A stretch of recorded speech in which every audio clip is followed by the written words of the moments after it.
Just get out of there. It's not worth it. I went inside because my neighbors are in the backyard and I didn't think they necessarily want to hear me screaming about like a sociopath. So he's perplexed, doesn't know what to say. He tells me he knows that he needs to find something in life and he knows what it is. He just hasn't done it or something. His brother alluded to.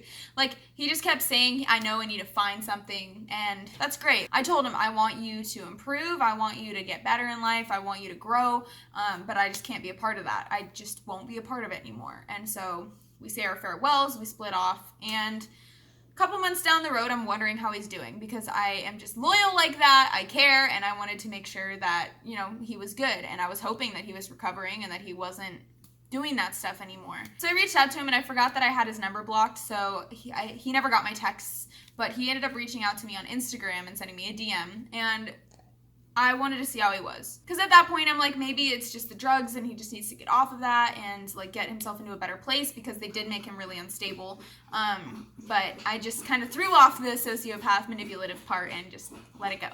So we started talking. He says he's doing really well. He's working with kids. He's clean. He really likes working with kids, and he's been sober for a couple months. He's been going to meetings, and like everything's going great. And I'm like, that's fantastic. I'm really glad to hear that. Intermittently, we start calling and talking while I'm in California. And while it was a lot more pleasant than us being together in person, he still would argue with me on certain things and try to like push my mindset in his direction. He's constantly trying to make me believe in God, constantly like, I was talking about my dream of like living out of a van and doing all those things. He's like, I don't really think you'd be able to do that. I don't really think that's something that you would be comfortable with. Part of that seems really supportive in that I want what's best for you. I just don't think that's genuinely what's best for you.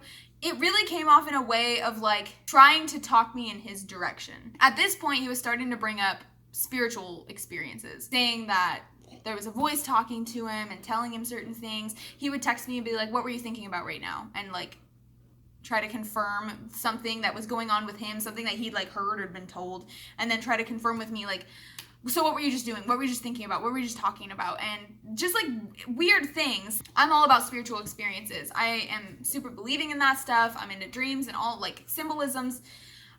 But it was too consistent. He had to have, in a couple months span of time, it had to have been 5 times that he'd reach out and be like, hey, what are you doing right now? Hey, what are you thinking right now? Oh, just curious because I had this.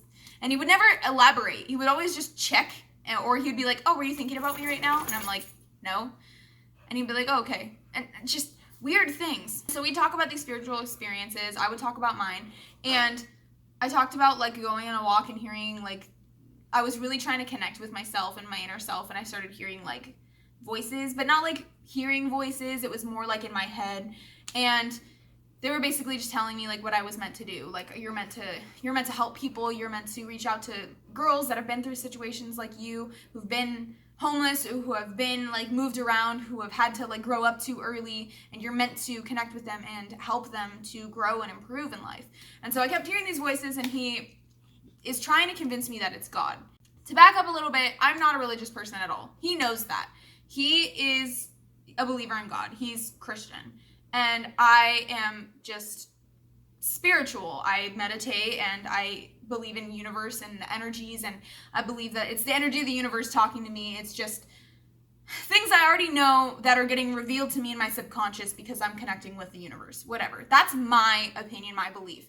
But he believes in God, and that's fine. Totally accept that. I have no qualms with that, but he would constantly try to make me believe that what I believed in was basically God. I just put a different name on it. And I'm like, okay, that's true. That is really true. But he would try to convince me, try to make me say that it was God. He was trying to change my perspective, trying to shift me into his point of view, into thinking that this is what I was thinking and feeling. And then on top of that, he would say things like, I've had visions and you're meant to be in California right now. This is where you're supposed to be. But then ultimately you're supposed to end up in Texas. And when he found out that my dad moved to Texas and that I was planning on staying and living out of a van and being homeless or whatever, he was like, you're meant to be in Texas. Like, I know you're meant to be here. And because I've had visions of it, and I've had God tell me things. And he would describe it as like a splitting pain in his head or something. And then all of a sudden it feels like it's opening up and like he's getting told something.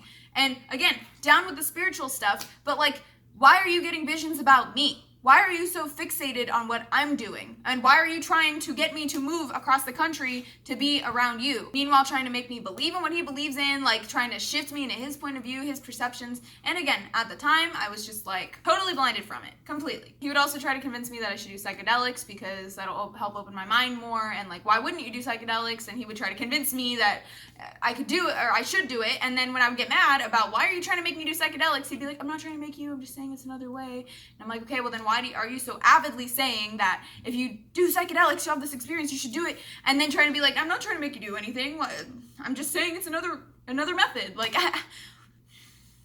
a lot of the things he would do were very run around like that. He would do something, and then he would say I wasn't trying to do something, why would you act like that, and try to make me feel like I was wrong. Sophie, move out of the way. Are you okay? Can you tell mommy's upset? Can you tell mommy's upset about this mean guy? While we're on the topic of like spirituality and like energies and stuff, I just want to add that when we did hang out originally and I lived in Texas, my aunt's dog never got used to him. Like, she's always weird around people at first, but she never got used to him, even though he came over all the time. And he would pet her and try to calm her down, but she always would like slowly get up in his face and start growling and try to like nip at his face. Never got used to him, never was okay with him, and eventually she got used to everybody that came over so often. So that was just kind of like, you know, just a little food for thought. Good girl, good girl. Good girl, Sophia, good girl.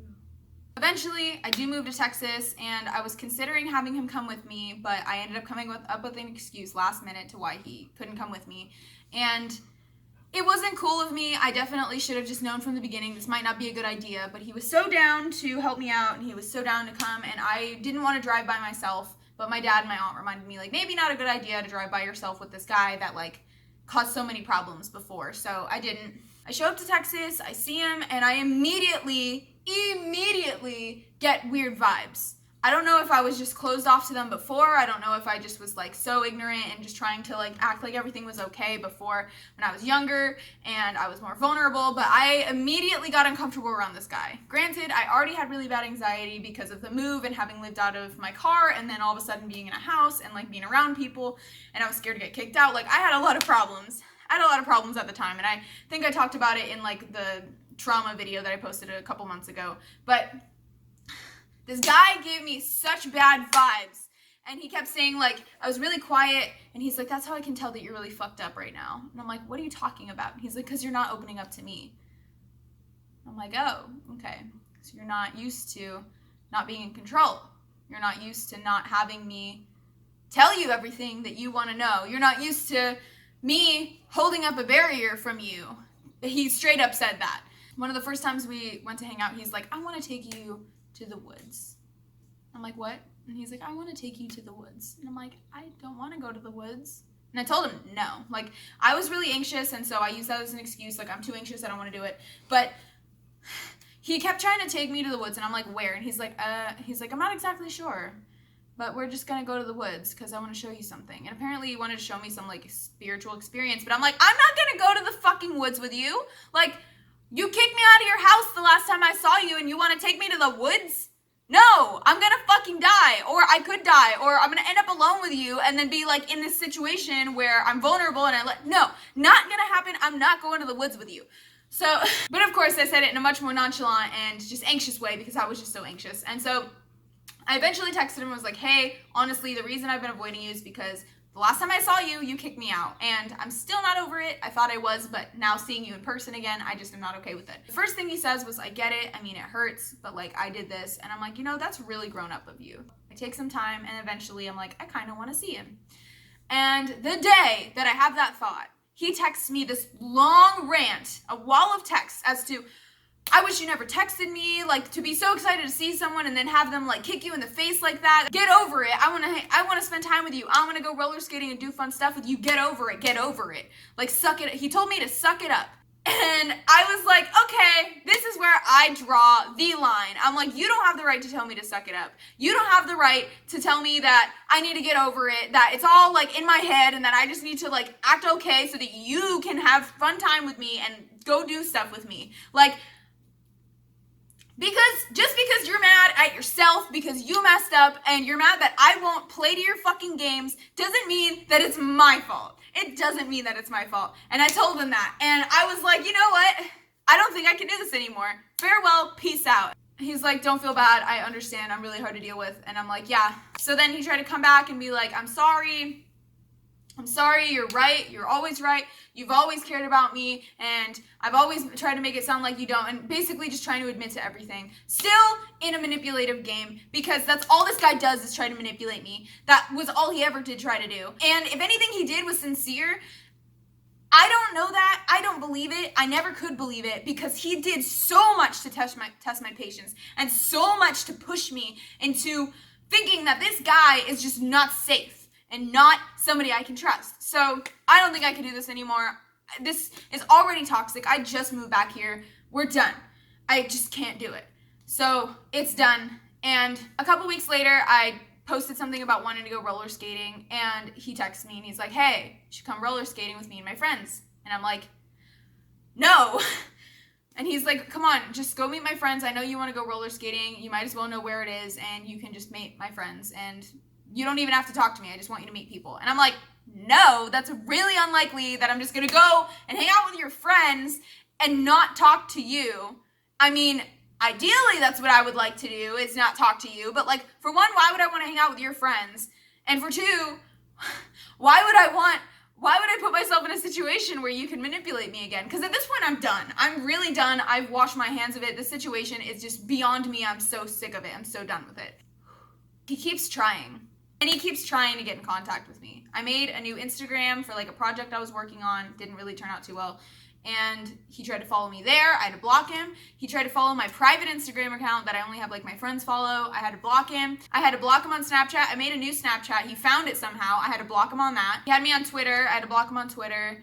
I still don't think I have him blocked on YouTube, because I can't recall what his YouTube name is. So if you're watching this, sorry. Shouldn't have done so much to try to manipulate me. Before I ended up blocking him on Snapchat, though, he messaged me a few more times. He told me, like, I can help you be okay around me by teaching you how to stop me when I start. I was with my friend David when I got these texts, and he saw them, and he was just like, oh my God, I can't even, what? My response to that was, I shouldn't have to be on guard. I shouldn't have to stop you when you start to manipulate me. There's no reason for that. That's not a friendship. That's parenting. I'm not trying to, my job is not to parent you to be a better friend. And he would be like, okay, I get it. And then stop. And then I eventually had to block him on Snapchat. Then he reaches out to me over text. And this was like 3 weeks, a month ago. He texted me something like, hey, checking in or whatever, asking how I've been doing.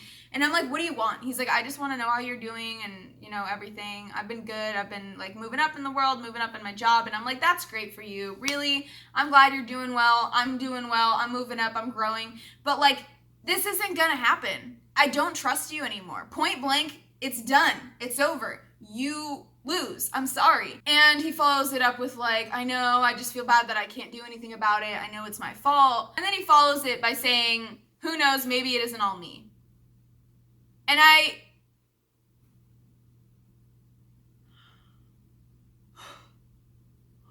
honestly am so tired of the bullshit. I didn't even glorify that with a response. I just was like, okay, bye. Peace out, dude. We're done. Point blank. Then I blocked him on text. So I've had to block him on 2 Snapchats, 3 Instagram accounts, text, Twitter, and I have yet to find his YouTube account. Otherwise, he'd be blocked on YouTube too. So I was very clear about staying away. I was very clear about being disconnected. It was pretty obvious I was blocking him on everything because I wasn't accepting any friend requests. About a month ago, I made an Instagram account that's literally just for body progress and like fitness pictures and bikini pictures and stuff, just so that I have like a platform, whatever. And he found that one too. And I'm not even following anyone that I know on that account. I don't even have anyone I know following me on that account. Somehow I came across it and followed it. I blocked him. I am at the point of like, as of right now, that's where that has come to a close. It sucks to say that it is the kind of situation where if I ran into him in public, I know that he would make a scene. I know that he would do everything he could to stop me and make me talk to him because he's not done with me yet. Because clearly he's not done yet because he's reached out to me 5 times since I've told him that I don't want to be friends anymore. And it really sucks to say that it's come to the point where I was talking to one of my new friends about it and he was like, if you need me to, I will back you up. And I've never I've never wanted anything like that. I've never felt like anyone in my life deserved something so rash as like to need backup in case they like mess with me too hard. But honestly, if I ran into him in public, I know he'd make a scene. I know he would try to manipulate me. I know it would be a whole thing. And the only thing that makes me feel secure is that he doesn't know where my new house is. And that sounds so terrible because I don't think he's even gone by my aunt's house since we've started talking, or since we've stopped talking. Because of how persistent he is, I know that if he did know where I lived, he would probably try to talk to me, whether it be through a letter, whether he would show up, whatever would happen. There are clearly no boundaries, particularly over social media, and that's because it's so easy, but I have a feeling. But it just sucks to say that I know that if he knew where I lived now, he would likely reach out to me and show up or something, and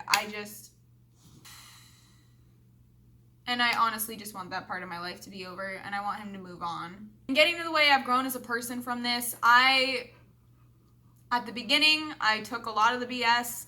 I did feel like it was my fault a lot of the time. I did question myself as to whether I was actually a good friend.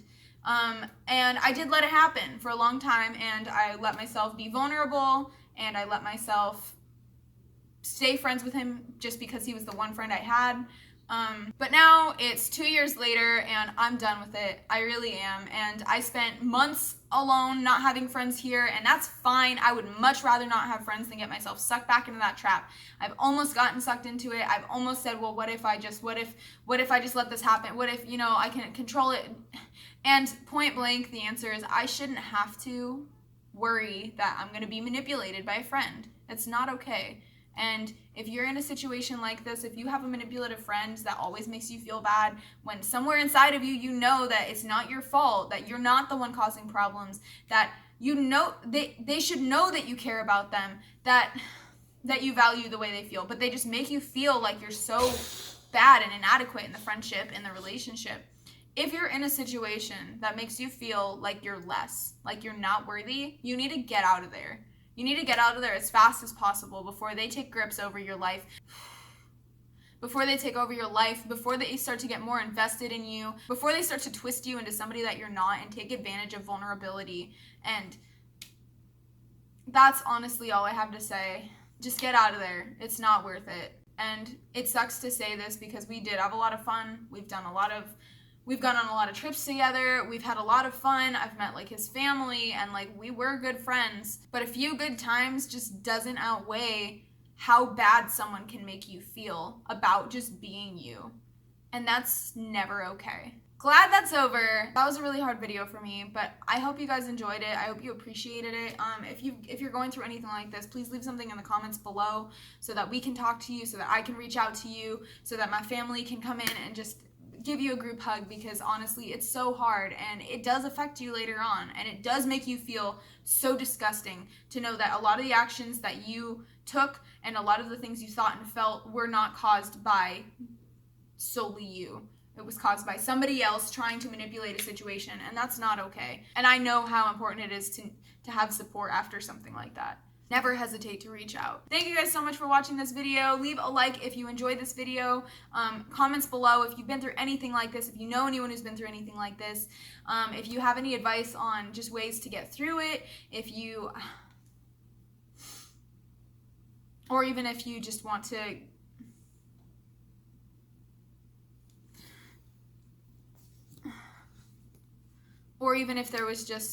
or if you just enjoyed something about this video that you'd like to share with me, I would really love to hear it. Hope to see y'all.